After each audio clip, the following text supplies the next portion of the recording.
فرشته ها نوشته هر کی دختر داره جاش وسط بهشته. از آسمون میباره در و طلا و گوهر، زر و سیم و نقره وقتی میخنده دختر. یکی دونه دختر، چراغ خونه دختر، گلاب تون دختر، محاسمون دختر، قند و نبات دختر، همیشه باهات دختر، اسم قشنگ و نازش ورد لبات دختر. تو شبای تاریک ماه و ستاره دختر، کوچیک و بزرگش فرقی نداره دختر. دختر کوه نمک دختر عزیزه، چشماشو میبنده میخنده ریزه ریزه. شاخ نبات دختر، آب حیات دختر، وقتی که غم داره دلت میمونه باهات دختر. یکی دونه دختر، چراغ خونه دختر، گلاب تون دختر، محاسمون دختر، قند و نبات دختر، همیشه باهات دختر، اسم قشنگ و نازش ورد لبات دختر.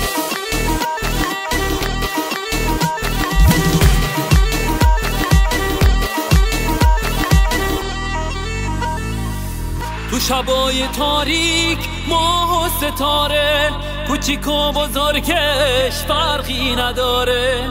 دختر انیسه دختر عزیزه، چشماشو میبنده میخنده ریزه ریزه. شاخ نباته آب حیاته، روزای سختی دختر باهاته.